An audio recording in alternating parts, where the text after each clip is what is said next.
জাতীয় বিশ্ববিদ্যালয়ের শিক্ষার্থীর পক্ষে কি এই স্বপ্নটা দেখা উচিত হবে না? যে আমি প্রশাসন ক্যাডারে যাবো, বা আমি পুলিশ ক্যাডারে যাবো। অবশ্যই সবাই স্বপ্ন দেখবে। কিন্তু স্বপ্ন সেটা নয় যেটা তুমি ঘুমিয়ে দেখো। স্বপ্ন সেটাই যা তোমাকে ঘুমোতে দেয় না। একাডেমিক রেজাল্ট বিসিএস এর জন্য খুব বড় ফ্যাক্ট না। একাডেমিক লাইফে অনেক বেশি সময় না দিয়ে যেন চাকরির জন্য পড়াশোনা করতে পারে। আমার বাবা-মা আমাকে কখনোই পড়তে বলেনি। Why admin cadre? অন্য ক্যাডার কেন না? এখানে সরকারের জন্য, দেশের মানুষের জন্য কাজ করার অঢেল সুযোগ রয়েছে।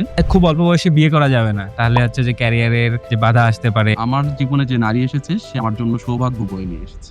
আমার পরিবারকে, আমার গ্রামকে তুলে আনতে আমার একটাই মূল মন্ত্র ছিল আমাকে পড়তে হবে। কোন সাবজেক্টকে আমি এমনভাবে পড়তাম না যে এটা আমাকে মুখস্থ করতেই হবে, এটা আমাকে মনে রাখতেই হবে। আমি যখন যে সাবজেক্ট পড়তে শুরু করতাম শুধু সেই সাবজেক্টই পড়তাম। ইন জেনারেল যদি আমি চিন্তা করি তাহলে প্রিলিমিনারিটা হলো একটু বেশি চ্যালেঞ্জিং, বেশি কঠিন। আমি কি পড়বো তার চেয়ে বেশি প্রয়োজন আমি কি পড়বো না। লেখার পাশাপাশি যে প্রেজেন্টেশনটা ছিল সেটা ছিল গ্রাফিক্যাল প্রেজেন্টেশন। যার কারণে আমি কিছু প্রশ্নে প্রায় 100% মার্ক পেয়েছি এবং আমি মনে করি যা কিছু হচ্ছে সেটা আমি চাচ্ছি বলেই হচ্ছে। কারণ আমার সব ইচ্ছে বাসনা আমি সৃষ্টিকর্তার উপরে ছেড়ে দিয়েছি। হাঁটতে হবে। এই পুরো পথ একা আপনাকে হাঁটতে হবে। আপনাকে কেউ হাঁটতে সহযোগিতা করবে না। আজকের বিশেষ পর্বে আপনাদের সবাইকে জানাই আন্তরিক শুভেচ্ছা। আমরা সবসময় চেষ্টা করি আপনাদের সামনে এমন অনুপ্রেরণাদায়ী মানুষদের সামনে নিয়ে আসতে যাদের যাত্রা, সংগ্রাম এবং সাফল্য আপনাদের ক্যারিয়ার গঠনকে আরো এক ধাপ এগিয়ে নিতে সাহায্য করবে। আজকের পর্বে আমাদের সাথে রয়েছেন এমন একজন অতিথি যার অধ্যবসায়, ধৈর্য, প্রস্তুতি হাজারো তরুণকে নতুন করে স্বপ্ন দেখাতে পারে। তিনি ৪৫তম বিসিএস এ প্রশাসন ক্যাডারের সুপারিশপ্রাপ্ত, অসংখ্য প্রতিযোগীদের ভিড় থেকে নিজের যোগ্যতা ও পরিশ্রমের মাধ্যমে বের হয়ে আসা এক উজ্জ্বল মুখ মোস্তফা আলী। তার শৈশব, পরিবার, সংগ্রাম, প্রস্তুতির কৌশল, ব্যর্থতা জয় করার গল্প সবকিছুই আমরা জানবো আজকের এপিসোডে। যারা বিসিএস এর পথে হাঁটছেন বা পাবলিক সার্ভিসে ক্যারিয়ার গড়ার স্বপ্ন দেখছেন তাদের জন্য আজকের আলোচনা খুবই খুবই মূল্যবান হতে চলেছে। তবে চলুন আমরা শুরু করি আজকের এপিসোড। মোস্তফা আলীর সাথে আমরা আজকে তার ব্যক্তিগত জীবনের গল্প জানবো। মোস্তফা, আপনাকে স্বাগত জানাচ্ছি আমাদের আজকের এপিসোডে। ধন্যবাদ সোহান আমাকে আজকের এই এপিসোডে আমন্ত্রণ জানানোর জন্য। জি, মোস্তফা, আমরা শুরুতেই শুরু করব আপনার একটি ভাইরাল ছবি দিয়ে। যে আপনার একটা ছবি খুব ভাইরাল হয়েছে, যেটা হচ্ছে যে আমি যদি ভুল না করি ৮ই জুলাই ২০২২ সালের আপনার একটি ছবি, যে অ্যাডমিন 45th, এটা দিয়ে। তো আসলে এই ছবিটার পিছনে নিশ্চয়ই অনেক গল্প। সেই ২০২২ সালে আপনি এটা লিখেছিলেন, আর সেই স্বপ্নটা পূরণ হলো আজকে ২৫ সালে শেষে এসে। তো আসলে সার্বিকভাবে মানে আপনার এই গোল বা আপনি যে চিন্তা করেছেন সেটা এতদিন সেই স্বপ্ন লালন করে তার তার জন্য পরিশ্রম করে এই পর্যন্ত সাকসেস হয়েছেন। তো আসলে এই আপনার অনুভূতিটা একটু জানতে চাইবো আগে। ধন্যবাদ সোহান। আসলে অনুভূতি নোস নো বাউন্ডস। যে বর্তমান যে অবস্থা, আমার স্বপ্ন ছিল, দীর্ঘ সাধনা ছিল, সেই সাধনার যে বাস্তব প্রতিফলন সেটাই হলো ৪৫তম বিসিএস এর আমার ফলাফল। আলহামদুলিল্লাহ, আল্লাহ মহান রব্বুল আলমিনের নিকট আমি অশেষ কৃতজ্ঞতা জ্ঞাপন করছি। আমার একটি জি। স্বপ্ন ছিল, প্রত্যেকেরই এরকম আলাদা আলাদা স্বপ্ন থাকে। তো এরকম আমার একটি স্বপ্ন ছিল সিভিল সার্ভিসে জয়েন করার। তারই ধারাবাহিকতায় আজকে আলহামদুলিল্লাহ বিসিএস সুপারিশপ্রাপ্ত হয়েছি। জি, মোস্তফা, আপনাকে অভিনন্দন। আ আপনি আসলে ক্যারিয়ারের ঠিক মানে এইটা তো একটা সময় ২০২২ সালে আমরা যে ছবিটার কথা বললাম, আপনি বললেন।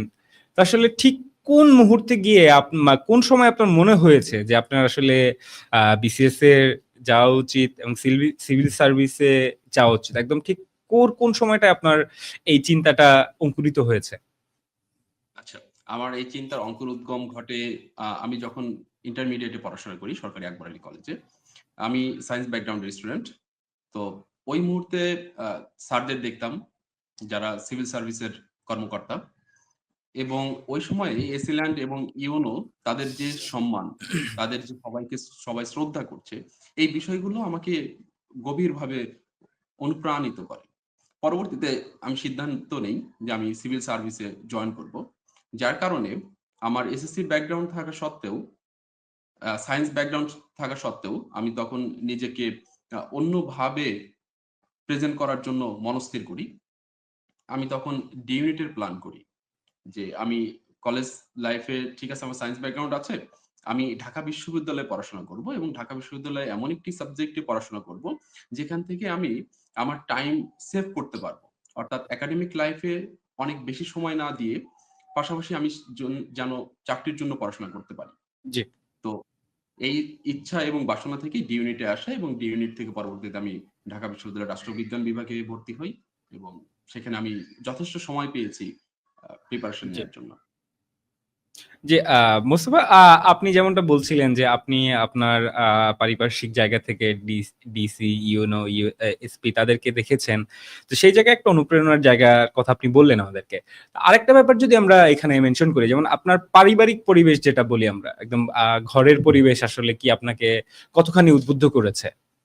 বা আপনার স্বপ্ন পূরণের এই যাত্রাতে কতটা স্মুথ তারা মোটিভেটেড রেখেছে আপনাকে?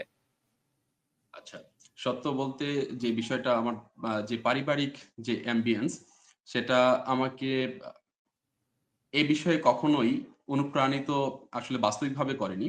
কারণ আমি এমন একটি পরিবার থেকে উঠে এসেছি যেখানে আমার গ্রামে আমি ৩য় ব্যক্তি যে ঢাকা বিশ্ববিদ্যালয়ে পড়ার সুযোগ হয়েছে এবং আমার দাদা, নানা এদের যে গোষ্ঠী যদি আমি বলি, তাদের মধ্যে আমি ১ম ব্যক্তি যে ঢাকা Yes, জি। বিশ্ববিদ্যালয়ের পড়ার সুযোগ হয়েছে। তো এই অনুপ্রেরণা বলতে গেলে একদমই আমার ব্যক্তিগত। আ আমার বাবা-মা তারা প্রাইমারির গণ্ডি পেরিয়েছে। জি। এর বাইরে তাদের পড়াশোনা করার সুযোগ হয়নি। আমার বাবা-মা আমাকে কখনোই পড়তে বলেনি। কোন সময়ই না। বরং আমার বাবা আমাকে পড়তে নিষেধ করেছিল। আমি একদিনের ঘটনা শেয়ার করি। জি। তখন রমজান মাস চলছে।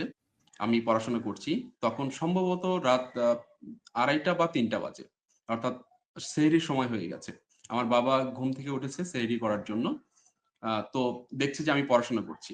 তো আমার বাবা তখন আমাকে পড়তে নিষেধ করেছে। "ঠিক আছে বাবা, এত পড়াশোনা করতে হবে না। তুমি এবার ঘুমোও।" অর্থাৎ আমার বাবা-মা আমাকে কোনদিনও পড়তে বলেনি।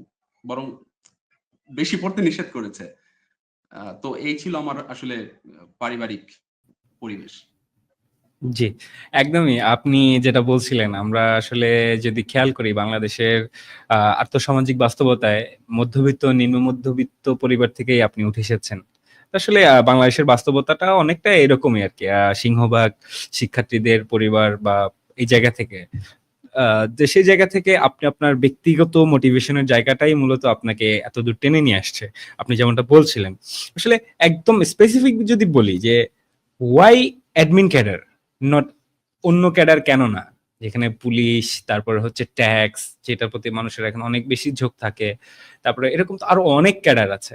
তো সেই জায়গা থেকে মানে প্রশাসন ক্যাডারটা কেন? আচ্ছা। প্রশাসন ক্যাডার আমার খুবই পছন্দের। এটার মূল কারণ হলো এর বৈচিত্র্য। আমরা যদি খেয়াল করি প্রশাসন ক্যাডারে জয়েনিং থেকে শুরু করে এর বিভিন্ন যে পর্যায়গুলো রয়েছে, এর প্রমোশন যে স্তরগুলো রয়েছে সেগুলো যথেষ্ট স্মুথ। এখানে সরকারের জন্য, দেশের জন্য, দেশের মানুষের জন্য কাজ করার অঢেল সুযোগ রয়েছে এবং প্রতিটি প্রমোশনেই দেখা যায় আমাদের অর্থাৎ এই প্রশাসন ক্যাডারে কাজের বৈচিত্র্য রয়েছে। যেমন একজন সহকারী কমিশনার হিসেবে ডিসি অফিসে জয়েন করে। পরবর্তীতে তাকে এসিল্যান্ড হিসেবে নিয়োগ করা হয়, যেখানে তার কাজের ব্যাপ্তি ভিন্ন।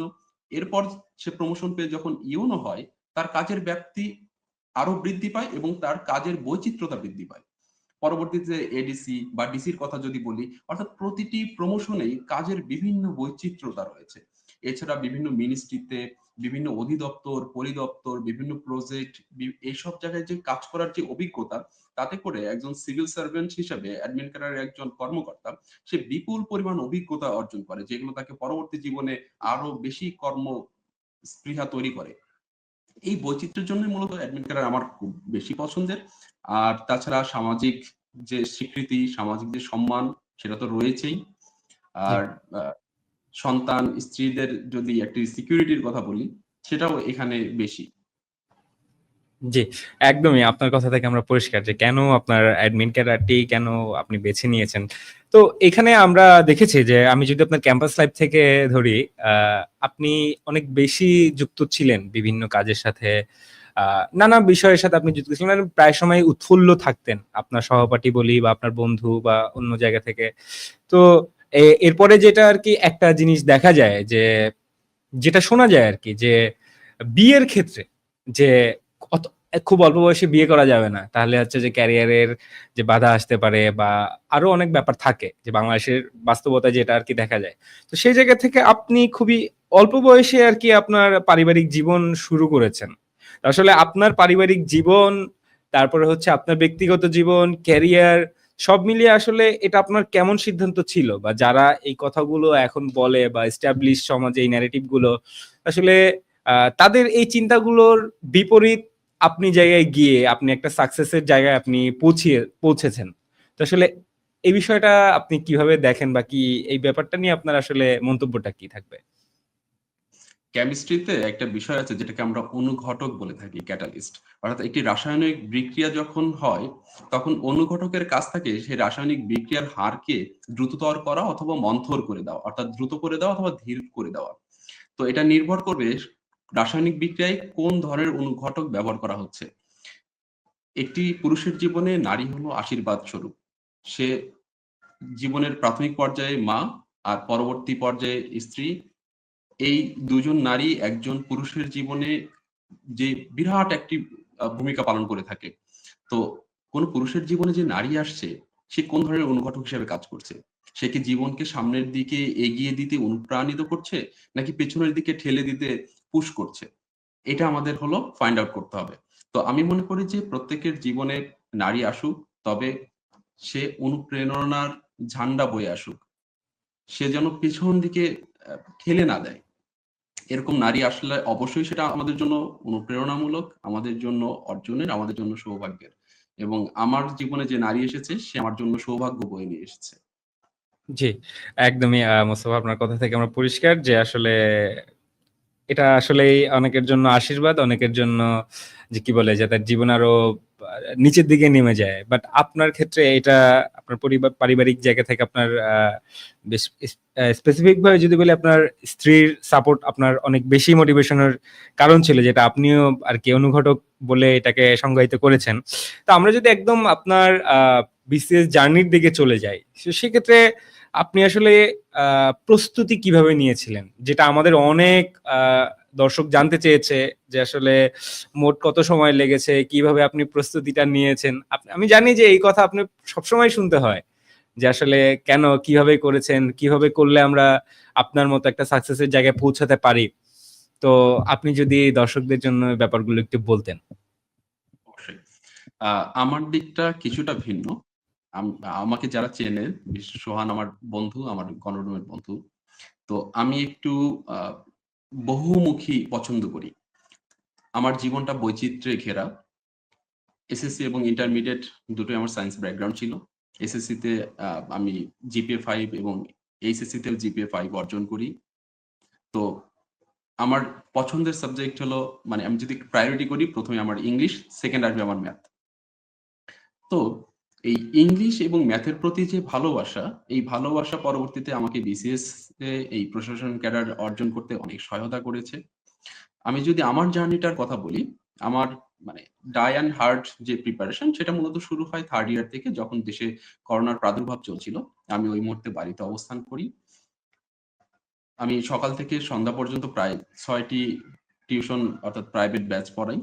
এবং এই ব্যাচগুলো ছিল এমন, physics, chemistry, math, higher math, English, যেগুলো আসলে বিসিএস প্রিপারেশন এর সাথে অঙ্গাঙ্গিভাবে জড়িত। যখন আপনি হলো ম্যাথ বা হায়ার ম্যাথ, ফিজিক্স, কেমিস্ট্রি এগুলো যখন প্রাইভেট পড়াবেন, আপনার মধ্যে জ্ঞান যে কি গভীরভাবে পতিত হবে, সেটা আপনি বুঝতে পারবেন অন্যকে শেখানোর মাধ্যমে। তো এই শেখানোর মাধ্যমে আমার ভেতরে এই জ্ঞানগুলো এমনভাবে থিতু হয়ে যায় যে পরবর্তীতে জীবনে এসে আমার এগুলোকে খুবই কাজে দিয়েছে। আমি মূলত প্রিলির প্রিপারেশন 3rd ইয়ারেই শুরু করি এবং 3rd ইয়ারেই আমার প্রিলির ১৭৫ মার্কের প্রিপারেশন সম্পন্ন হয়ে যায়। আর যেহেতু ম্যাথ আমার খুবই প্রিয় সাবজেক্ট ছিল, আমি তখন রিটেন ম্যাথ সলভ করে ফেলি। অর্থাৎ যখন আমি প্রিলি ক্যান্ডিডেট, তখনই আমি রিটেন ম্যাথ সলভ করে ফেলি এবং পাশাপাশি সায়েন্স পড়ে ফেলি। তখন আগারওয়ালের কোয়ান্টিটেটিভ অ্যাপটিটিউড যে বইটি আছে ম্যাথে, জি। সেটাও আমি কমপ্লিট করি। মাস্টার জাহাঙ্গীর আলমের যে ইংলিশ বই সেটা আমি নিজে পড়ি এবং অন্যকে পড়াই, কারণ ওই সময় আমি অ্যাডমিশনের জন্য ইংলিশ পড়াচ্ছিলাম ২ টা আলাদা, আলাদা ব্যাচে। তো এই বিষয়গুলো পরবর্তী জীবনে আমাকে ভীষণভাবে কাজে দিয়েছে। জি।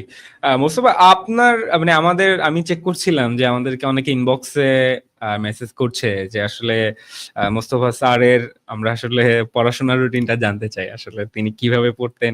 সাপ্তাহিক পরিকল্পনা বা দৈনিক পরিকল্পনা, মাসিক পরিকল্পনা আসলে এই যে স্টায়ার গুলো উনি কিভাবে মেইনটেইন করেছেন? যেটা আমাদের দর্শকদের প্রশ্ন। আমি সবসময় আমার ১ মাসের একটা রুটিন করতাম। এই ১ মাসকে আমি ১২ টা স্পেয়ার করতাম। প্রিলিমিনারি মূলত ১০ টি সাবজেক্টের হয়। কিন্তু আমি ১০ টি সাবজেক্টকে ১২ সাবজেক্টকে রূপান্তরিত করতাম। কারণ বাংলা ১ম পত্র এবং ২য় পত্র, ইংরেজি ১ম পত্র এবং ২য় পত্র। এইগুলোকে আমি ২ টো করে ভাবতাম। অর্থাৎ টোটাল হয় ১২ টা সাবজেক্ট। এই ১২ টা লেয়ারে আমি ১ মাসকে বিভক্ত করতাম। সেখানে কোন সাবজেক্টের জন্য ৩ দিন, কোন সাবজেক্টের জন্য ২ দিন, কোন সাবজেক্টের জন্য হয়তোবা ১ দিন। এইভাবে ১২ টা ভাগে ভাগ করতাম এবং এই ১২ টা ভাগ করে আমি ১২ টা সাবজেক্ট ১ মাসে শেষ করতাম। আমি যখন যে সাবজেক্ট পড়তে শুরু করতাম, শুধু সেই সাবজেক্টই পড়তাম। অর্থাৎ আমি বাংলা সাহিত্য শুরু করেছি, আমি আগামী ৩ দিন শুধু বাংলা সাহিত্যই পড়ব। আমি ব্যাকরণ পড়তে শুরু করেছি, আগামী ২ দিন ব্যাকরণ পড়ব। আমি ম্যাথ শুরু করেছি, আগামী ৩ দিন আমি শুধু ম্যাথই করতে থাকবো। এর মাঝে অন্য কোনো বিষয়কে আমি আর পড়ব না। যেটা আমার স্ট্র্যাটেজি ছিল। এবং কোন সাবজেক্টকে আমি এমনভাবে পড়তাম না যে এটা আমাকে মুখস্থ করতেই হবে, এটা আমাকে মনে রাখতেই হবে। আমি জাস্ট পড়ে যেতাম। কারণ মুখস্থ রাখার মূল মন্ত্রই হলো আপনি পড়ে যান, আপনি ৩ বার পড়ুন, ৪ বার পড়ুন, ৫ বার পড়ুন। একটা সময় ওই বিষয়, ওই তথ্য আপনার অটোমেটিক মনে থাকবে।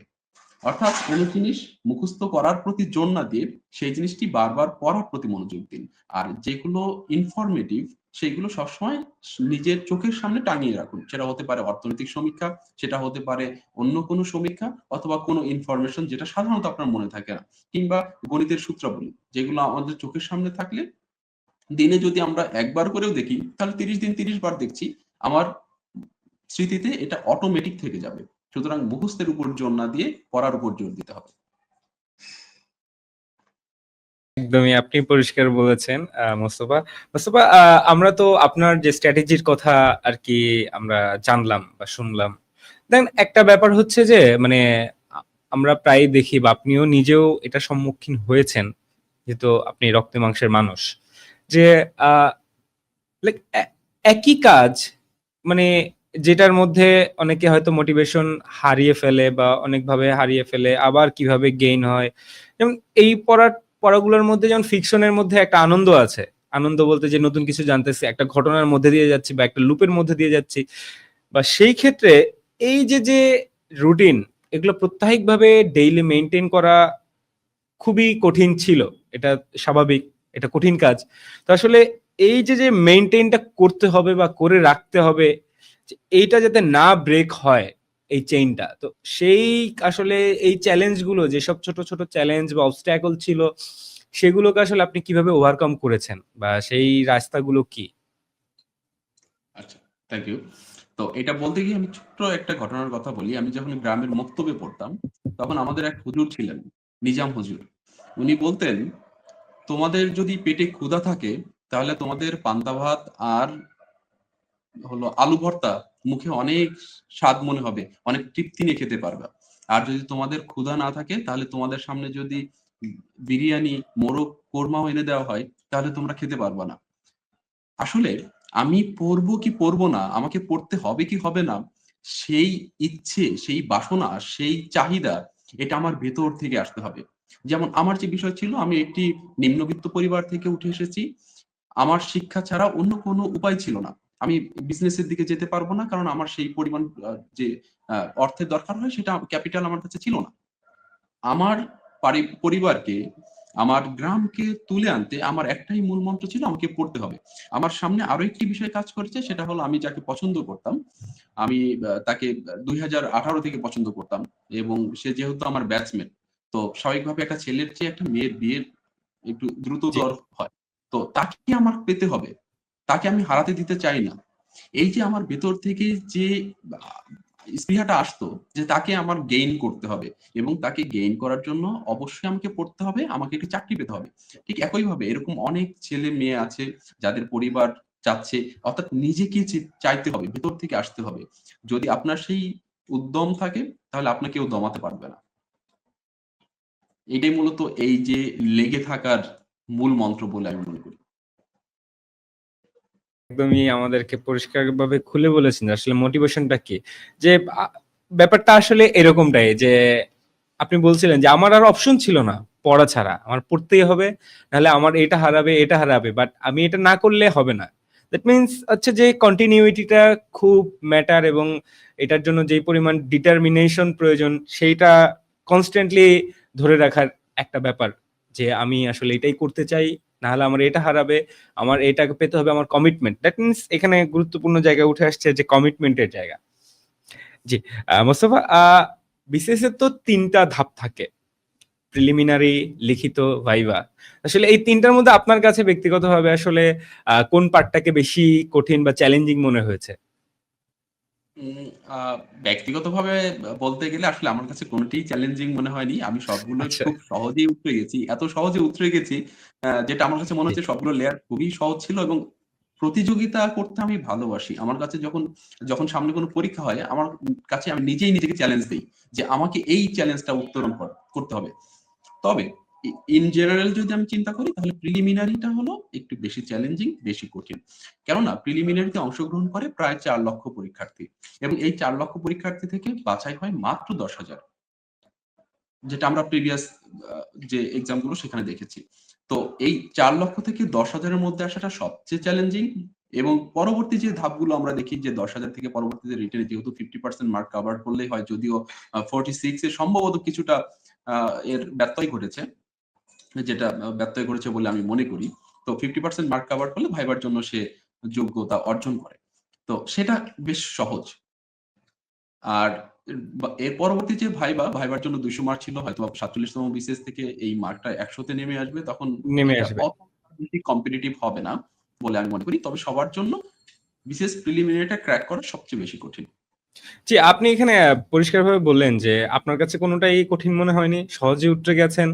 কিন্তু ইন জেনারেল হচ্ছে যে প্রিলিমিনারির যে ১ম স্টেজটা, যে ৪ লাখ থেকে ১০,০০০ এর মধ্যে কাউন্ট হওয়া, এটা আপনার কাছে সবচেয়ে চ্যালেঞ্জিং মনে হয়েছে। তো আপনি এই যে ধাপটা উত্তরণের জন্য এর আগে আপনি বলেছেন যে আপনার রেগুলার পড়াশোনা, আরো বিভিন্ন বলেছেন যে আপনি নিয়মিত স্টুডেন্টদেরকে পড়িয়েছেন, অ্যাডমিশন ক্যান্ডিডেটদের। তো এই জায়গা থেকে আর আপনার নিয়মিত পড়াতে এই জায়গাটা উতরে গেছেন। তো আসলে এখানে আপনি আসলে কোন রিসোর্স গুলো মানে ব্যবহার করেছেন বা পড়েছেন? যদি স্পেসিফিক ভাবে যেটা আপনাকে বেশি হেল্প করেছে?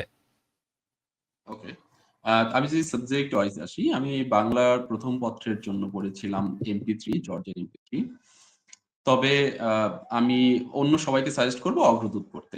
MP3 আমি কিনেছিলাম আমার এলাকা থেকে করোনার সময়। আমি অগ্রদূত পাইনি, যার কারণে MP3 পড়েছিলাম, এবং MP3 পড়ে আমি বইটি দাগিয়ে আমার মতো করে নিয়েছিলাম। যার কারণে আর এই বইটি আমার পরিবর্তন করা সম্ভব হয়নি।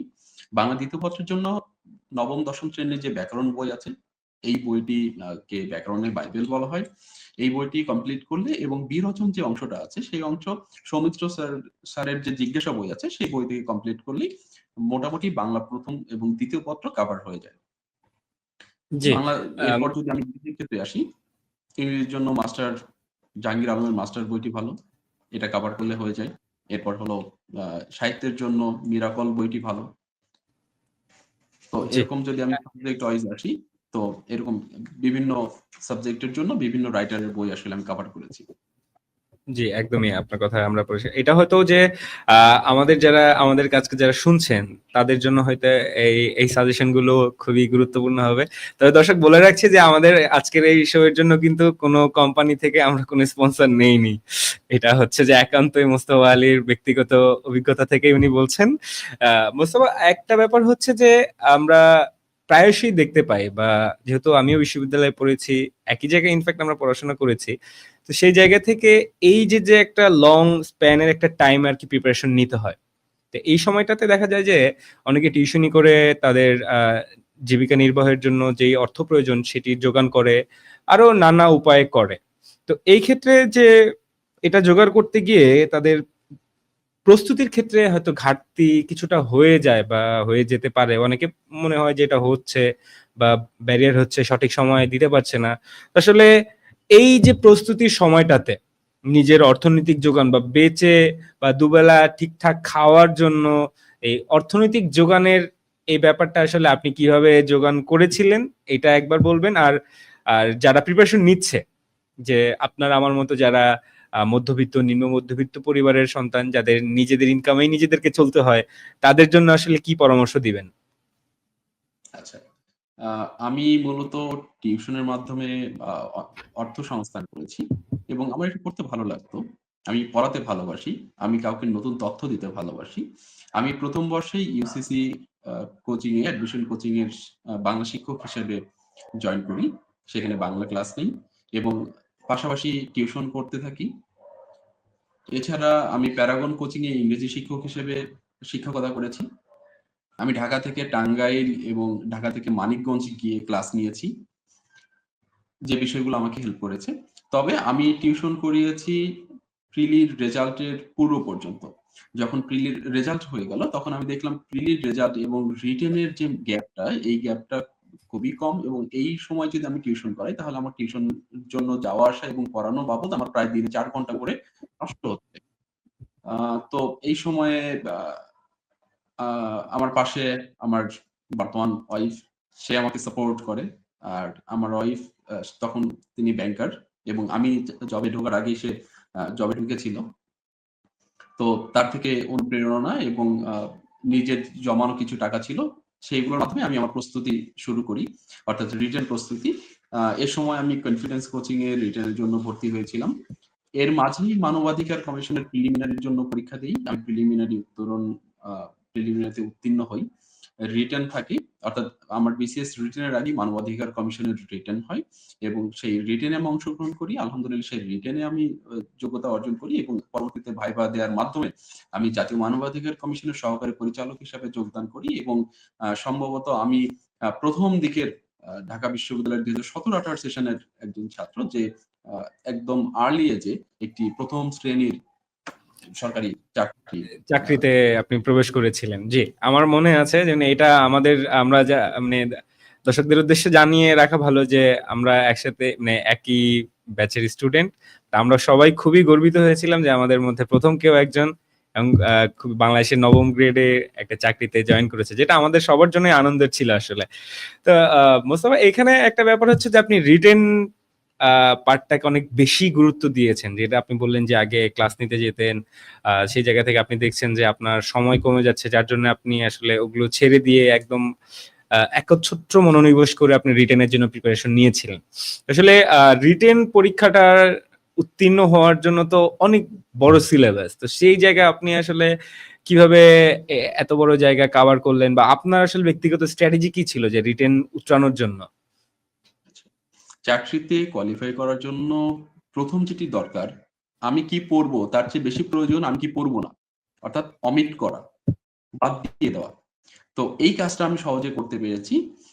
আ রিটেনের জন্য যদি বলি, এখানে মূলত ৬ টি সাবজেক্টের উপরে রিটেন হচ্ছে। বাংলা, ইংরেজি, বাংলাদেশ বিষয়াবলী, আন্তর্জাতিক বিষয়াবলী, গাণিতিক যুক্তি ও মেন্টাল অ্যাবিলিটি এবং হলো বিজ্ঞান। বাংলায় আমাকে যেটা হেল্প করেছে, আ আমি নিজে গল্প লিখতে পছন্দ করি, কবিতা লিখতে পছন্দ করি, কবিতা আবৃত্তি করতে পছন্দ করি এবং আমার সংগ্রহে প্রায় ৫ থেকে ৬০০ বই রয়েছে, যেগুলো আমি ১ম বর্ষ, ২য় বর্ষে পড়াশোনা করেছি এবং এখনো আমি অজস্র বই পড়ছি। তো এই যে বই পড়ার যে অভিজ্ঞতা, সেগুলো আমাকে বাংলাতে কাজে দিয়েছে যখন আমি ফ্রি হ্যান্ড রাইটিং এর জন্য যেতাম।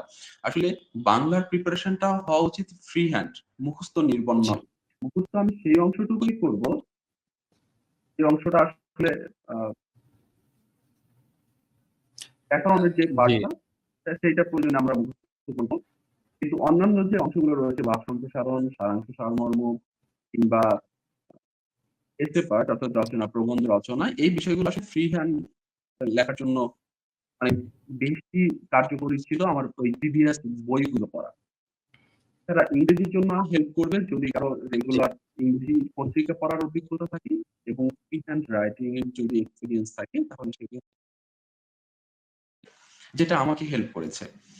জি, বাংলাদেশ এখন আমরা বিষয় বলি আপনাকে পরিষ্কার শুনতে পাচ্ছি। জি, জি, জি। জি, কন্টিনিউ করুন প্লিজ। রাষ্ট্রবিজ্ঞানের ছাত্র হয় আমার যে উপকারটা হয়েছে যে বাংলাদেশ এবং আন্তর্জাতিক বিষয়াবলীর যে সিলেবাস, সেই সিলেবাসটা বলা চলে পুরোটা একাডেমিক্যালি কভার হয়ে গেছে। আমার ডিপার্টমেন্টের সাথে সরাসরি সম্পর্কিত এবং আমার ডিপার্টমেন্টে এই বিষয়গুলোকে এত বিস্তারিতভাবে পড়ানো হয়েছে যে এইগুলোকে আমার কাছে খুবই ক্ষুদ্র মনে হয়েছে। যেমন আমি যদি বলি ডেমোক্রেটিক পিস থিওরি, তারপরে হায়ারার্কি যদি বলি, মাল্টিপোলার স্টেট যদি বলি, ইউনিপোলার, বাইপোলার, মাল্টিপোলার। তো এই যে বিষয়গুলো তারপরে হলো যে ট্র্যাডিশনাল, নন ট্র্যাডিশনাল ওয়্যার, তারপরে বাংলাদেশের ইতিহাস, বাংলাদেশের রাজনীতির প্রেক্ষাপট, এই বিষয়গুলো আমার আমাদের পলিসি। জি, পলিটি যদি বলি এত বিস্তারিতভাবে পড়ানো হয়েছে যেটা আসলে বাংলাদেশ বিষয়গুলো এবং আন্তর্জাতিক বিষয়গুলোতে পুরোপুরি কাজে দিয়েছে। আর সায়েন্স ব্যাকগ্রাউন্ডের স্টুডেন্ট হওয়াতে ম্যাথ আমার বরাবরই খুবই পছন্দের এবং জি। ম্যাথে আমি অলমোস্ট 100% মার্কস পেতাম। এবং বিজ্ঞান আমি যেটা করতাম যে বিজ্ঞানের ছাত্র হয়, বিজ্ঞান যখন আমি কোনো একটা ডেফিনিশন দিতাম, সেই ডেফিনিশনের সাথে, সাথে সেটার কোনো একটি চিত্র, ডায়াগ্রাম অথবা যদি কেমিক্যাল রিঅ্যাকশন হতো তাহলে আমি বিক্রিয়াটি লিখে দিতাম। যেটা আমার অনেক ভালো মার্ক ক্যারি করতো এবং কনফিডেন্স কোচিং এ আমি যখন মডেল টেস্ট দিতাম আমি দেখেছি যে সেখানে অনেক সায়েন্স ব্যাকগ্রাউন্ডের অর্থাৎ অনার্স সায়েন্স ব্যাকগ্রাউন্ডের স্টুডেন্ট আছে। অথচ বিজ্ঞানে ফার্স্ট হতাম আমি। পলিটিক্যাল সায়েন্সের স্টুডেন্ট হয়ে বিজ্ঞানে ফার্স্ট হতাম। তো এটার জন্য আমাকে স্ট্র্যাটেজি কাজে দিয়েছে সেটা হলো লেখার পাশাপাশি রিপ্রেজেন্টেশনটা যে প্রেজেন্টেশনটা ছিল সেটা ছিল গ্রাফিক্যাল প্রেজেন্টেশন। যার কারণে আমি কিছু প্রশ্নে প্রায় 100% মার্ক পেয়েছি। যার কারণে আমার মার্ক বেড়েছে এবং রিটেনেও আমার মার্ক সবার চেয়ে বরাবরই বেশি ছিল। কথায় একদমই সব আমরা পরিষ্কার যে আপনি জি, মোস্তফা আপনার শুনছিলাম আপনাকে। আপনি আসলে কি, কি স্ট্র্যাটেজি নিয়েছিলেন। মোস্তফা এখানে আপনি একটা গুরুত্বপূর্ণ কথা বলেছেন যে বই পড়ার একটা ব্যাপার। যে আপনি প্রচুর বই পড়েছেন যেটা আপনাকে আপনার ফ্রি হ্যান্ড রাইটিং বা আপনার শব্দ চয়ন বলি বা সিনট্যাক্স এর ক্ষেত্রে আপনাকে অনেক বেশি উপকার করেছে। আর অল্টারনেটিভলি ইংরেজির ক্ষেত্রে আপনি একটা সাজেশন সবাইকেই দিয়েছেন যে আ বিশেষ করে ইংরেজি পত্রিকা পড়ার একটা কথা আপনি সবাইকে বলেছেন। যে আপনি আপনার নিজের আরকি এপ্লাই করতেন এটা আরকি। জি, আর এখানে আরেকটা ব্যাপার আমি যদি মেনশন করি, আপনি বলেছেন যে আপনি আবৃত্তি করতে খুব ভালোবাসতেন বা অনেক আবৃত্তি করেছেন বা করছেন। তো সেই এই আবৃত্তির জায়গা আর হচ্ছে যে আপনার প্রেজেন্টেশনের জায়গা। প্রেজেন্টেশন মিনস আমি যদি আরো স্পেসিফিক ভাবে বলি যে আপনার ভাইবার পোরশন যেটা আরকি। সেই ভাইবার পোরশনে এই আবৃত্তি একটা তো মানে একটা এক্সট্রা কারিকুলার অ্যাক্টিভিটিস হিসেবে বাংলাদেশে আমরা কাউন্ট করি আরকি। তো সেই জায়গা থেকে আপনার এক্সট্রা কারিকুলার অ্যাক্টিভিটিস এর সাথে বা আপনাকে আসলে কতটা আপনাকে হেল্প করেছে আপনার আ কি বলে যে ভাইবার যে পোরশনটা সেই পোরশনটাকে আরো সুন্দর করে প্রেজেন্ট করতে বা এই জায়গাটা উতরানোর ক্ষেত্রে? হ্যাঁ, আ এটা আমাকে হেল্প করেছে। আমি ভাইভাতে ঢোকার পরেই স্যার আমার দিকে তাকিয়েছেন। তাকিয়ে বলল, "মোস্তফা আলী?" "জি স্যার।" এই বলে স্যার আমার দিকে হেসে দিয়েছে। আমিও স্যার রেসপন্স করেছি। মৃদু হেসেছি। তো যার কারণে আমার ভাইবা পরিবেশটা খুবই ইজি হয়েছিল। পরবর্তীতে স্যার যখন আমাকে ইন্ট্রোডিউস ইউরসেলফ জিজ্ঞেস করলো, ওকে ইন্ট্রোডিউস ইউরসেলফ দেন আমাকে কোয়েশ্চেন করলো এবং সেই কোয়েশ্চেন গুলোর যখন আমি উত্তর দিচ্ছিলাম, ভাইবা বোর্ডে সাধারণত ভাইবা টেকার এবং যে প্রার্থী তার মধ্যে একটি দূরত্ব থাকে। যার কারণে একটি স্ট্যান্ডার্ড যদি থাকে, সাউন্ডটা থাকে তাহলে সেক্ষেত্রে তাদের জানা এবং বোঝার সুবিধা হয়। এবং আমি মনে করি যে আমার এই এক্টিভিটিস গুলো থাকার কারণে ভাইবা টেকার যারা ছিলেন মেম্বার এবং চেয়ারম্যান তারা আমার কথা স্পষ্ট বুঝতে পেরেছেন এবং যেহেতু জি, আমি সবসময় প্রমিত বলার চেষ্টা করি, আশা করি তাদের আমার কথা বুঝতে খুব একটা সুবিধা হয়নি, অসুবিধা হয়নি এবং অসুবিধা তারা হয়নি। জি, সবাই রাইট। হ্যাঁ, তারা সবাই আমার প্রতি পজিটিভ ছিলেন। জি, একদমই। আমরা যদি একটু অফ টপিক এ যেতে চাই আরকি মোস্তফা, সেটা হচ্ছে যে আপনি বললেন যে আপনি বিজ্ঞানের ছাত্র ছিলেন মাধ্যমিকে বা উচ্চ মাধ্যমিকে। তো সেই জায়গা থেকে আপনাকে অনেক বেশি হেল্প করেছে। আপনার ম্যাথমেটিক্স এ বলি, তারপর হচ্ছে যে আপনার আ বিজ্ঞানের যে সাবজেক্ট গুলো সেই জায়গাতে আপনার বিক্রিয়া বা অন্যান্য যেসব সায়েন্টিফিক টার্ম বা এনালিসিস এর ক্ষেত্রে আপনাকে অনেক বেশি হেল্প করেছে। তো মোস্তফা যারা পিওর মানবিক ব্যাকগ্রাউন্ড বা আমরা যেটাকে আর্টস বলি আরকি। তো তাদের জন্য আপনি আসলে কি পরামর্শ দিবেন? যে আসলে একদম পিওর আর্টস যারা আরকি, তাদের এই জায়গাগুলা অ্যাচিভ করার জন্য আপনি তাদেরকে আসলে কি, কি পরামর্শ দিতে চাইবেন? যে আসলে এটা করলে এটা করা যেতে পারে। ওকে, সায়েন্সের ছাত্র না তো কি হইছে? বা এটা করলে আপনার এটা ওভারকাম হওয়া সম্ভব। আসলে এটা তাদের জন্য কি পরামর্শ থাকবে?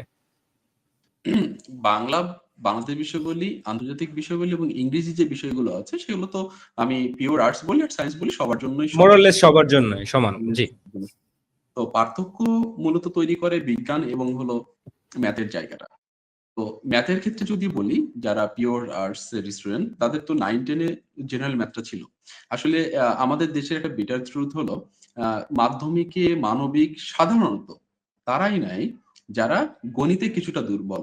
যেটা আমি দেখে এসেছি বা আমি যাদেরকে পড়িয়েছি তাদেরকে দেখেছি এবং আমার মনে হয় যে বাংলাদেশের বাস্তবতা এটাই। তো আমি বলব যে গণিতের যে চর্চা সেটা আমি মানবিকের ছাত্র হই অথবা বাণিজ্যের ছাত্র হই অথবা সায়েন্সের ছাত্র হই, এটা ম্যাটার করে না। আমাকে গণিত বুঝতে হবে, গণিত পারতে হবে এবং বর্তমান আমরা যেটা দেখি যে লেভেল প্লেইং ফিল্ড এর কারণে গণিতে কিছুটা হুম। আগে হায়ার ম্যাথের কোশ্চেন অনেক বেশি আসলেও এখন হায়ার ম্যাথের কোশ্চেন কিছুটা কমিয়ে দিয়েছে, যেটা আমার 46 জেনারেল এ ম্যাথের জায়গাটা। জি। 45 এর ম্যাথ ছিল ইতিহাসের অন্যতম কঠিন কোশ্চেন 45 এ, যেটা হ্যাঁ। দানিশ ওয়াইফ। জি। তবে 46 আমরা দেখেছি যে খুব সাধারণ প্রশ্ন হয়েছে। ম্যাথ নিয়ে আসলে বিভ্রান্তির কিছু নেই। ম্যাথকে বুঝতে হবে। প্রত্যেকটি যে ফর্মুলা গুলো আছে, ফর্মুলা গুলো জানতে হবে এবং ম্যাথ করার জন্য সময় দিতে হবে। একজন ছাত্রের পক্ষে কোনোভাবেই ৬ টি বিষয়ে সমানভাবে দক্ষ হওয়া সম্ভব না এবং এই যে সত্যটা সেটা আমাদেরকে মেনে নিতে হবে। আমাকে খুঁজে পেতে হবে আমি কোন বিষয়ে স্ট্রং। কেউ ইংরেজিতে স্ট্রং, আমি দেখেছি আমার ডিপার্টমেন্টের এক ভাই সে ইংরেজিতে ১৫১ পেয়েছিল। মিতুল ভাই যে পুলিশে সেকেন্ড হয়েছিল ৪০তম বিসিএস এ। এখন ইংলিশে ১৫১ পাওয়া এটা অনেকের জন্য অসম্ভব ব্যাপার। কারণ অনেকে জি। ইংরেজিতে ফেলও করে। তো হতে পারে যে মানবিকের স্টুডেন্ট সে ইংলিশে খুবই ভালো। সে ইংলিশে ১৫০ মার্ক তুলতে পারবে অথবা সে বাংলাতে ভালো, তার ফ্রি হ্যান্ড রাইটিং ভালো, সে বাংলাতে ভালো তুলতে পারবে। তো সেক্ষেত্রে ম্যাথে তাকে ৫০ এ ৮৫ পেতে হবে, বিষয়টা এমন নয়। কিংবা বিজ্ঞানে তাকে ১০০ তে ৮০ পেতে হবে, বিষয়টা এমন নয়। তাকে সমানভাবে আগাতে হবে। যেহেতু রিটেন ৬ টি সাবজেক্টে ৯০০ মার্কের একটি দীর্ঘ প্রতিযোগিতা। তো এখানে প্রতিযোগিতায় টিকে থাকতে হবে এবং সব সাবজেক্ট গুলো মেলে একটা স্ট্যান্ডার্ড মার্ক, যেটা আমরা বলে থাকি যে সাধারণ ক্যাডার পেতে গেলে ৫৫০ এর মতো মার্ক পেতে হয়। তো ওভারঅল যেন ৫৫০ বা সেটা ক্রস করে। জি, একদমই। আপনার কথা আমরা পরিষ্কার মোস্তফা। মোস্তফা, একটা ব্যাপার আরকি আমরা আবার একটু পুরোনো একটা জায়গায় ফেরত যেতে চাই। সেটা হচ্ছে যে মানে এই যে প্রিপারেশন নিচ্ছেন, এত মোটিভেশন, আপনার ওয়াইফ, আপনার পারিপার্শ্বিক অবস্থা, আপনার বিশ্ববিদ্যালয়ের সিনিয়র, হলের সিনিয়র। তো এইসব এত মোটিভেশন, এত কি বলে যে ভালো পরিবেশ পাওয়ার পরেও কখনো কি মনে হয়েছে যে নাহ, হচ্ছে না বা হাল ছেড়ে দিচ্ছি, বা কখনো কি এটা হয়েছে? তো সেই হওয়ার পরে আসলে আপনি ওই যে খারাপ সময়টা গেছে, সেই যাওয়ার পরে ওইটা আসলে মানে সেটা থেকে ওভারকাম করেছেন কিভাবে? আসলে সোহান, এই বিষয়ে আমি দুঃখিত। কারণ আমার কখনোই এমন কঠিন পরিস্থিতি তৈরি হয়নি। আলহামদুলিল্লাহ আমি সবসময়ই একটি পরিকল্পনা মাফিক আগানোর চেষ্টা করেছি এবং আমি সৃষ্টিকর্তার উপরে বিশ্বাস রাখি। তার উপর আমার আস্থা অনেক বেশি এবং আমি মনে করি যা কিছু হচ্ছে সেটা আমি চাচ্ছি বলেই হচ্ছে। কারণ আমার সব ইচ্ছে বাসনা আমি সৃষ্টিকর্তার উপরে ছেড়ে দিয়েছি। সৃষ্টিকর্তা যা করছেন আমি ভেবে নিয়েছি সেটা আমার জন্য মঙ্গলজনক। এবং আ আসলেই এটা সত্য যে অন্য সবার চেয়ে আমার জার্নিটা অনেক বেশি স্মুথ ছিল। আমি ছিল। কখনো খুব বেশি হতাশ হয়ে যাইনি। কারণ আল্লাহর প্রতি আমার আস্থা ছিল। যখনই আমি দেখতাম আমার খুবই খারাপ লাগছে বা আমি মানসিকভাবে কিছুটা হয়তো ভেঙে পড়ছি, আমি তখন নিয়মিত নামাজ পড়তাম, নামাজ আদায় করতাম। আমার মনটা একদম শীতল হয়ে যেত এবং আমি আবার জি, কর্মে স্পৃহা আমি ফিরে পেতাম। জি। জি, একদমই আপনার কথা পরিষ্কার যে আপনি বলছিলেন যে একদম পরিকল্পনা মাফিক আপনি কাজ করতেন এবং সৃষ্টিকর্তার প্রতি আপনার অগাধ বিশ্বাস ছিল যে আমি যা করছি উনি, বা খারাপ লাগলেও আবার রিফুয়েল এর কাজটা নামাজের মাধ্যমে আপনি করেছেন, যেটা বলছিলেন যে ইনফ্যাক্ট এটা অনেকেই আরকি এই পদ্ধতিটাই এপ্লাই করে এইসব খারাপ সময় উঠানোর জায়গা থেকে। মোস্তফা, একটা ব্যাপার সেটা হচ্ছে যে আমরা বা আপনারা যারা পাবলিক বিশ্ববিদ্যালয় থেকে পড়াশোনা করার পরে একটা স্মুথ একটা যখন করেন একটা ভালো একটা এনভায়রনমেন্ট, ভালো ক্লাসরুম, ভালো শিক্ষক, দেখা যায় যে দেশের সবচেয়ে ভালো শিক্ষকগুলো থেকে আপনারা পড়াশোনার সুযোগ পেয়েছেন। তো সে জায়গা থেকে তারপর লাইব্রেরি ফ্যাসিলিটিস, হল ফ্যাসিলিটিস এত কিছু পাওয়ার পরে যে একটা জায়গা। তো অল্টারনেটিভলি যদি আমরা একটু চিন্তা করি যে বাংলাদেশের অন্যতম বড় বিশ্ববিদ্যালয়। বাংলাদেশ না বিশ্বের অন্যতম বড় একটা বিশ্ববিদ্যালয় বলা যায়, যেটা হচ্ছে জাতীয় বিশ্ববিদ্যালয়। সেই জাতীয় বিশ্ববিদ্যালয়ে প্রায় ৩০ লাখের মতো স্টুডেন্ট আছে। যারা আসলে আ সবাই না, অনেক বড় একটা অংশই যে আসলে ক্যারিয়ার নিয়ে দোটানায় ভোগে যে আসলে কি করব, কিভাবে যাব বা সরকারি চাকরির প্রিপারেশন এ যাব। বা সেখানে তো আমাদের থেকে বিশ্ববিদ্যালয়ের কম্পিটিটর যারা তারা আরো ভালো কোয়ালিফাইড। তো এই যে শিক্ষার্থী যারা আছে তারাও আজকে আমাদেরকে শুনছেন। আসলে তাদের জন্য আপনি কি বলবেন যে জাতীয় বিশ্ববিদ্যালয়ের শিক্ষার্থীর পক্ষে কি এই স্বপ্নটা দেখা উচিত হবে না? যে আমি প্রশাসন ক্যাডারে যাবো বা আমি পুলিশ ক্যাডারে যাবো। তো সেই জন্য আসলে তাদেরকে আপনি কি বলতে চান? বা তাদের জন্য আপনার পরামর্শ কি থাকবে? স্বপ্ন দেখার অধিকার সবার আছে। স্বপ্ন দেখার অধিকার অন্যতম একটি মানবাধিকার। আমি একজন মানবাধিকার কর্মী হিসেবে জি, বলি। অবশ্যই সবাই স্বপ্ন দেখবে। কিন্তু এপিজে আবুল কালামের স্বপ্নটা দেখবে। স্বপ্ন সেটা নয় যেটা তুমি ঘুমিয়ে দেখো, স্বপ্ন সেটাই যা তোমাকে ঘুমোতে দেয় না। আমরা সকালবেলা ঘুম থেকে ওঠার পরে আমাদের সিদ্ধান্ত থাকে ২ টি। আমি কি আমার স্বপ্নকে নিয়ে বিছানায় পড়ে থাকবো? নাকি আমার স্বপ্নকে পূরণ করার জন্য বিছানা থেকে উঠে আমার স্বপ্নের পেছনে দৌড়াবো? ডিসিশন ইস ইয়োরস। তো স্বপ্ন দেখে বিছানায় এলিয়ে থাকা যাবে না। স্বপ্ন দেখে সেই স্বপ্নকে পূরণ করার জন্য বিছানা থেকে উঠতে হবে। আপনাকে আপনার লক্ষ্যের পেছনে ছুটতে হবে। সে জাতীয় বিশ্ববিদ্যালয়ের হোক অথবা পাবলিক বিশ্ববিদ্যালয়ের হোক, ঢাকা বিশ্ববিদ্যালয় অথবা বুয়েটের হোক, অথবা ঢাকা মেডিকেলের হোক। যিনি পরীক্ষক, যিনি খাতা দেখবেন, তার কাছে সবাই সমান। আপনি ন্যাশনাল ইউনিভার্সিটির স্টুডেন্ট হয়ে যদি আপনার খাতার যে প্রেজেন্টেশন সেটা যদি সুপার ক্লাস হয়, আপনি ফার্স্ট হবেন। ভাইবা বোর্ডে আপনি জাতীয় বিশ্ববিদ্যালয়ে সেটা জানার পরেও যখন ভাইবা বোর্ড যারা থাকবেন, যারা ভাইবা টেকার থাকবেন, তারা যখন দেখবেন যে আপনার ভিতর কোয়ালিটিস আছে, আপনি অন্য সবার থেকে কিছুটা ভিন্ন, আপনার মধ্যে সেই মেধা আছে, মনন আছে, কাজ করার স্পৃহা আছে, আপনি সবার থেকে ভালো করবেন। অর্থাৎ স্বপ্ন দেখার অধিকার আছে, স্বপ্ন বাস্তবায়নের প্রচেষ্টা হলো আপনার নিজের। সুতরাং আপনি ন্যাশনাল ইউনিভার্সিটির হন আর যেখানকারই হন, এটা কোনো বিষয় না। আপনার স্বপ্ন দেখবেন, আপনি স্বপ্ন বাস্তবায়নে এগিয়ে যাবেন। আর যদি পরামর্শের প্রয়োজন হয় সেটা অনলাইনের মাধ্যমে অনেকেই পরামর্শ দিচ্ছে। আ এখান থেকে যদি কেউ কিছু নিতে পারে এবং পরবর্তীতে কাজে লাগাতে পারে, সেটাও অবশ্যই তার জন্য কার্যকরী হবে। জি। একদমই। আপনি পরিষ্কার বলেছেন যে জাতীয় বিশ্ববিদ্যালয়ের শিক্ষার্থীদের জন্য আপনি সুন্দর একটি গাইডলাইন বলেছেন যে আসলে স্বপ্ন দেখার অধিকার সবার আছে এবং স্বপ্নটাকে পূরণ করার জন্য অ্যাগ্রেশন নিয়ে ওইটার জন্যই লেগে থাকতে হবে। এবং আপনি বলেছেন যে সুন্দরই যে আমাদের আসলে সব ইনফরমেশন কি করা উচিত, কি করব বা সবচেয়ে বড় বিশ্ববিদ্যালয় হচ্ছে অনলাইন। এখন সবার হাতেই মুঠোফোন আছে, YouTube আছে, Facebook আছে। তো সেই জায়গা থেকে অনেক পরামর্শ দিয়েছেন যেটা হচ্ছে যে এখান থেকেই নেওয়া যায়। যদি কারো ইচ্ছা থাকে, আগ্রহ থাকে সে নিতে পারবে। আসলে মোস্তফা, আমি যদি একটু একাডেমিক রেজাল্ট এর কথা মেনশন করি, তো আসলে বিসিএস এর ক্ষেত্রে আসলে এইটা কতটা ফ্যাক্টর? একাডেমিক রেজাল্ট বিসিএস এর জন্য খুব বড় ফ্যাক্ট না। তবে কিছু স্ট্যান্ডার্ড মেইনটেইন করা উচিত। অর্থাৎ আমি একটি বিশ্ববিদ্যালয়ে একটি ডিপার্টমেন্টে ৪ বছর পড়াশোনা করছি। সেইখানে তো আমাকে মিনিমাম এফোর্ট দিতে হবে। এবং রূঢ় বাস্তবতা হলো আমি যদি আমার ভাইবা অভিজ্ঞতা থেকে বলার চেষ্টা করি, তাহলে আমি এ পর্যন্ত ৩ টি ভাইবা ফেস করেছি এবং আমি ৩ টি ভাইভাতেই উত্তীর্ণ হয়েছি। বর্তমান যে চাকরি করছি সেটা আমার ১ম ভাইভা ছিল, দ্বিতীয় আরেকটি ভাইভা ছিল যেটাও আমি ভাইভা অর্থাৎ চাকরিতে উত্তীর্ণ হয়েছি, সেখানে আমি জয়েন করিনি। এবং তৃতীয় ভাইভা ছিল আমার বিসিএস এর ভাইভা। আলহামদুলিল্লাহ সেটা আমি উত্তীর্ণ হয়েছি। তো আমি ৩ টা ভাইভা থেকেই যেটা দেখেছি যে ৩ টা ভাইভাতেই আমাকে ডিপার্টমেন্ট থেকে প্রশ্ন করেছে। অর্থাৎ আমার সেই ফিল্ড হলেও সেই ফিল্ডের সাথে আমার ডিপার্টমেন্টকে সম্পর্কিত করতে হয়েছে। ডিপার্টমেন্ট থেকে কোনো পলিসি নিয়ে উত্তর দিতে হয়েছে। সেখান থেকে একটা থিওরি নিতে হয়েছে।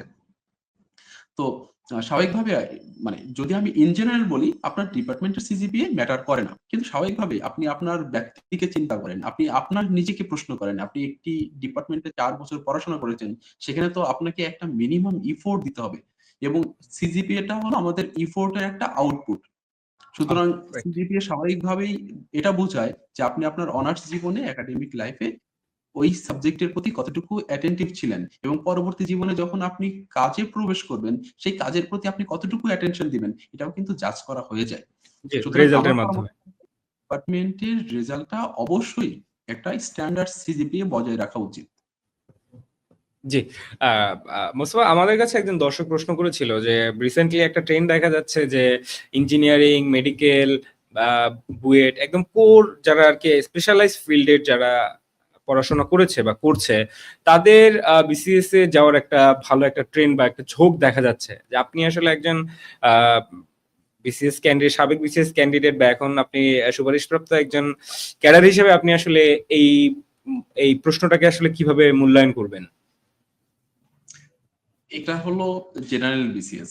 জেনারেল বিসিএস এ সকলের প্রতিযোগিতা করার অধিকার আছে। যেহেতু এটা সবার জন্য উন্মুক্ত। সুতরাং এটা আসলে আমরা ওই ব্যক্তিকে দায়ী করতে পারি না। এটা হলো একটা প্রতিযোগিতার জায়গা। একজন বুয়েটে ট্রিপলি নিয়ে পড়ছে বা সিএসই নিয়ে পড়ছে অথবা মেডিকেল সে কমপ্লিট করেছে। আমাদের মানে এটা আসলে পলিসি মেকিং এর জায়গা যেটার বিরুদ্ধে হয়তো আমি এখন কিছু বলতে পারছি না। তো জি, আ সবাই আসলে সুযোগ সুবিধাটা দেখবে। যে আমি তাদেরকে কতটুকু সুবিধা দিচ্ছি। তো জি। যেহেতু এটা জেনারেল একটা স্পেস, এখানে সবাই কম্পিটিশন করবে। সে বুয়েটে পড়ছে, তাই বলে সে বুয়েট সবসময় ফরেন ক্যাডার পাবে, সে অ্যাডমিন ক্যাডার পাবে, তা কেন? আপনি আপনার যোগ্যতা দেখান। যোগ্যতা জি, দিয়ে এক্সাক্টলি। প্রতিযোগিতা করে আপনি আপনার জয়ের মুকুট ছিনিয়ে নিন। জি, এক্সাক্টলি, একদম আপনার কথা পরিষ্কার যে এখানে আসলে যোগ্যতাটাই ম্যাটার। সে কোন জায়গা থেকে পড়লো এটা বিষয় না। যে আসলে সে তাকে আ যে কি বলে যে তার যোগ্যতা দিয়ে আরেকজনকে ছাপিয়ে যেতে পারলো কিনা এটাই হচ্ছে বিষয়। ওয়েদার সে আ ইঞ্জিনিয়ারিং ব্যাকগ্রাউন্ড হোক বা হচ্ছে মেডিকেল ব্যাকগ্রাউন্ড হোক, সে যাই হোক। আপনি একদমই পরিষ্কারভাবে বিষয়টি বুঝিয়ে বলেছেন আমাদেরকে। যে আমরা একটু আপনি এখন যেই সার্ভিসের জন্য সুপারিশপ্রাপ্ত হয়েছেন, সেই জায়গাগুলো নিয়ে একটু টাচ করতে চাই। তো আপনি যখন পড়াশোনা করেছেন, আ এই বিষয় নিয়ে তো আপনি নিশ্চয়ই অনেক পড়াশোনা করেছেন। ভাইভাতে কথা বলতে হয়েছে, রিটেন এ লিখতে হয়েছে। তো আসলে আপনার আসলে বা এনালাইসিস বা ব্যক্তিগত অনুধাবন কি বলে যে বাংলাদেশের সিভিল সার্ভিসের আসলে আ যদি চ্যালেঞ্জ গুলা বর্তমানে কি দেখেন আপনি? আচ্ছা। আমি যদিও এ বিষয়ে এখনো খুব বেশি অভিজ্ঞ নই। ফিল্ড অভিজ্ঞতা জি, আমার নেই। আমার যতটুকু থিওরিটিক্যাল নলেজ আছে জি, সেখান থেকে যদি থিওরিটিক্যাল, বলি। জি, আ তো এখানে কিছু আমরা আমলাতান্ত্রিক জটিলতা বা রেড ট্যাপিজম বলে থাকি। জি, আসলে আমাদের বর্তমান যে ব্যুরোক্রেসি সেটা মূলত আ ব্রিটিশ থেকে ধার করা। তো সেখান থেকে ধার করে আমাদের যে এই নিয়ম, বাঁধা ধরার নিয়ম, এই বাঁধা ধরার নিয়মের কারণে আমাদের কিছু, কিছু কাজ আ অনেক সময় দেখা যাচ্ছে যে কাজ একটু ধীর গতিতে চলে। আর করাপশন আমরা বিভিন্ন সেক্টরে দেখতে পাই। যদিও করাপশনের মাত্রা কিছুটা কমিয়ে আনা সম্ভব হয়েছে। এছাড়া আ আমরা যদি জাতীয় সুদ্ধাচার কৌশল ২০১২ যেটা প্রণয়ন করা হয়, তার মাধ্যমে আমরা দুর্নীতি রোধ করার চেষ্টা করছে সরকার। আ যদিও বলতে গেলে এটা অত বেশি কার্যকর না আমার মতে। আরো আ বেশি আরো ভালো আইন তৈরি করতে হবে যাতে করে দুর্নীতি রোধ করা যায়। তাহলে আমরা যে বলতে পারি রেড ট্যাপিজম, করাপশন, নেপোটিজম এই বিষয়গুলো এখনো কিছু, কিছু জায়গায় দেখা যায়। তো এই বিষয়গুলো যদি আমরা কোনভাবে কাটিয়ে উঠতে পারি তাহলে আমাদের ব্যুরোক্রেসি আরো বেশি স্ট্রং হবে বলে আমি মনে করছি। জি, জি, মোস্তফা, একটা ব্যাপার আরকি গত ১ বছরে দেখা গেছে যে বাংলাদেশে প্রচুর পরিমাণে আন্দোলন হয়েছে বিভিন্ন দাবিতে। বিশেষ করে আ অর্থনৈতিক ব্যাপারগুলো যে তাদের বেতন ভাতা বা অন্যান্য খরচ যেসব বৃদ্ধির জন্য রিসেন্টলি এখন শিক্ষকরাও স্ট্রাইক করছেন আরকি, বর্তমানে চলছে। তো আসলে বর্তমানে যে বাংলাদেশের যে সেলারি স্ট্রাকচার আছে, সরকারি সার্ভিসে যারা আছে, সেই জায়গা থেকে কম্পেয়ার করে আ যে জাতীয় স্কেল অনুযায়ী আসলে আপনার কাছে কি মনে হয় যে এটা আসলে কতটা যুক্তিযুক্ত ২০২৫ সালের বাংলাদেশের বাস্তবতায়? যে এইদিকে দ্রব্যমূল্যের দামও বেশি, তারপর হচ্ছে যে আপনার কি বলে যে মুদ্রাস্ফীতিও ভালোই আছে। তো সেই জায়গা থেকে আসলে এটা আসলে কতটা ফিজিবল যে যেই টাকাটা পাচ্ছে বা পাবে, তো সেইটা আসলে কম্পেয়ার টু মানে মার্কেট, এটা আসলে কতটা অ্যাপ্রোপ্রিয়েট? আচ্ছা, এটা যদিও এক্সপার্ট অপিনিয়ন। তবে আমরা যদি হলো ইন জেনারেল দেখি, এই জি, ২০১৫ সালে ৮ম পে স্কেলটা দেয়া হয়। যেটা আমি যদি আমার গ্রেডের কথা চিন্তা করি, নবম গ্রেডের যেটা ছিল ২২,০০০ থেকে ৩৫,৫০০। তো এটা ছিল ২০১৫ র পার্সপেক্টিভ।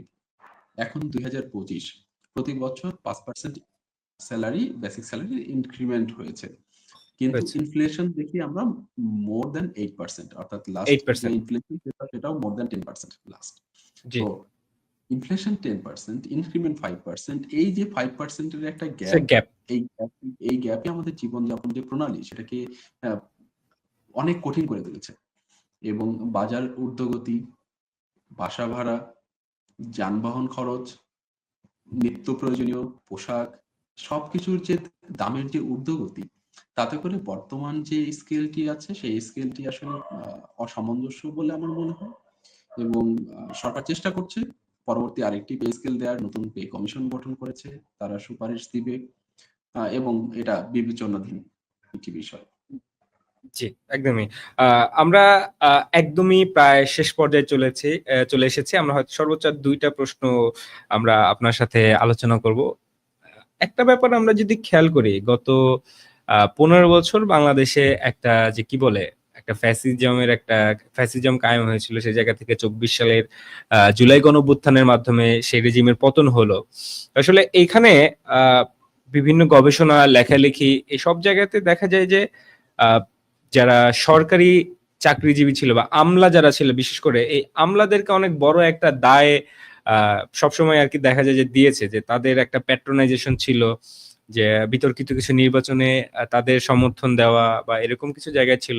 আমরা রিসেন্টলি এই সরকারের আমলে দেখেছি যে প্রায় ৩৮ জন ডেপুটি কমিশনার বা ডিসি কে আরকি আ কি বলে ওএসডির মতো সিদ্ধান্ত নিয়েছে, এবং আরো বেশ কিছু এসপি যাদেরকে ওই সময়ের বিভিন্ন কর্মকাণ্ডের সাথে জড়িত থাকার ফলে তাদেরকে বিভিন্ন মাত্রায় শাস্তির জায়গা দেখিয়েছে। তো আপনি একজন নতুন সার্ভিসে ঢুকতে যাচ্ছেন। তো সেই জায়গা থেকে আপনার কাছে বা আপনার কি মতামত থাকবে যে এই আমলাদের যে শপথ থাকে, সে শপথের বাইরে গিয়ে যে পলিটিক্যালি মোটিভেটেড হয়ে কাজ করার ব্যাপারটা, আসলে আপনি এই ব্যাপারটা আসলে কিভাবে বলবেন, বা আপনি ভবিষ্যতে যারা আসবে তাদের জন্য আপনি কি বার্তা দিবেন? আমি যেহেতু সার্ভিসে একদমই নতুন এবং সার্ভিসে এখনো অন্তর্ভুক্ত হয়নি, তো এই জি, জটিল বিষয়গুলো আমার কাছে কিছুটা ধোঁয়াশার মতো এবং এ বিষয়ে আমার জ্ঞান সীমিত, আমি অজ্ঞ। জি। তো এটা অবশ্যই একটা এক্সপার্ট অপিনিয়ন। তো আমি নিজেই কম বুঝি, সুতরাং এই বিষয়ে আসলে জি। জি, আমি পরিষ্কার। আপনার কাছে একদমই পরিষ্কার। আমরা একদমই আমাদের আ প্রোগ্রামের একদম শেষ পর্যায়ে চলে এসেছি। একদম ইন জেনারেল একটা ব্যাপার নিয়ে, সেটা হচ্ছে যে আ এতক্ষণ আমরা আপনার পুরা স্ট্রাগল এর গল্পই শুনলাম। তো সবার জন্য ইন জেনারেল, হোক সে জাতীয় বিশ্ববিদ্যালয়, ঢাকা বিশ্ববিদ্যালয় বা ফার্স্ট ইয়ারে পড়ছে, সেকেন্ড ইয়ারে পড়ছে, থার্ড ইয়ারে পড়ছে, তাদের জন্য আপনার ইন জেনারেল ক্যারিয়ার বিষয়ে আপনার কি পরামর্শ থাকবে? আমাদের সবার যেমন বিরিয়ানি পছন্দ না, আমাদের সবার যেমন করল্লা পছন্দ না, ঠিক প্রত্যেকটা ব্যক্তিরই আলাদা আলাদা অভিরুচি আছে, আলাদা আলাদা পছন্দ আছে। আমি মনে করি ব্যক্তিগতভাবে বাংলাদেশ সিভিল সার্ভিস সবার জন্য না। We have many other wedge যেখানে আপনি আমি ভালো করতে পারি। বাংলাদেশ সিভিল সার্ভিসের যে পরিক্রমা সেটা যদি আমরা দেখি, ৪ লক্ষ স্টুডেন্ট প্রিলির জন্য প্রিপারেশন নেয়। ফাইনালি রিকমেন্ডেড হয় সর্বোচ্চ ২,০০০। এই ২,০০০ এর মধ্যে জেনারেল ক্যাডার থাকে মাত্র ৫০০, বাকি ১৫০০ থাকে হলো বিভিন্ন টেকনিক্যাল ক্যাডার। এখানে চান্স থাকে লেস দ্যান 0.1%। তো একজন স্টুডেন্ট এই মধুর স্বাদ নেয়ার জন্য তার অনেক সময় জীবন, যৌবন, তার স্বাদ, আহ্লাদ সবকিছু একদম ত্যাগ করে। আমি হয়তোবা মোটিভেশন দিতে গিয়ে ডিমোটিভেট করে ফেলছি। তবে আমার কাছে মনে হয় এটাই বাস্তবতা। বাংলাদেশ সিভিল সার্ভিস সবার জন্য না। আপনি যদি মনে করেন ব্যক্তিগতভাবে আপনার ভেতর থেকে যদি আসে যে সিভিল সার্ভিস আপনার জন্য, আপনি এখানে দাঁড়াতে পারবেন, আপনি এখানে সংগ্রাম করতে পারবেন এবং আপনি ফাইনালি জয়ের মুকুট ছিনিয়ে আনতে পারবেন, তবেই সিভিল সার্ভিস আপনার জন্য। যদি আপনার পরিবার আপনাকে সামনের দিকে ঠেলে দেয়, যদি আপনার সমাজ আপনাকে সামনের দিকে ঠেলে দেয়, তাহলে তাদেরকে কিছুটা রোধ করুন। তাদেরকে বুঝান আপনি কি চান। এই জার্নি আপনাকে হাঁটতে হবে। এই পুরো পথ একা আপনাকে হাঁটতে হবে। আপনাকে কেউ হাঁটতে সহযোগিতা করবে না। সুতরাং সিদ্ধান্ত নেয়ার আগে কিছুটা চিন্তা করুন। আপনার যে ব্যক্তিগত যে পছন্দ, আপনার যে ব্যক্তি স্বাতন্ত্র্য, তার সাথে এর সামঞ্জস্যতা আছে কিনা? যদি থাকে তবেই এখানে আসুন। যদি না থাকে তাহলে আপনি যেটাতে ভালো, আপনি যেটা নিজেকে জি। যোগ্য মনে করেন, সেখানে আপনি যান। জি। অনেক, অনেক ধন্যবাদ মোস্তফা আলীকে যে তিনি তার অত্যন্ত ব্যস্ত সময়ের মধ্যে থেকে আমাদেরকে সময় দিয়েছে। তার জন্য আমরা দ্য ইনক্লুসিভ পরিবার তার প্রতি কৃতজ্ঞতা জ্ঞাপন করছি। দর্শক, আমরা এতক্ষণ শুনছিলাম মোস্তফা আলী, যিনি ৪৫তম বিসিএস ক্যাডার ৪৫তম প্রশাসন ক্যাডারে সুপারিশপ্রাপ্ত হয়েছেন। তো আজকের মতো এখানে শেষ করছি আমাদের ইনক্লুসিভের এই বিশেষ পর্বটি। পরবর্তী পর্ব আসা পর্যন্ত ইনক্লুসিভের সাথেই থাকুন। ধন্যবাদ।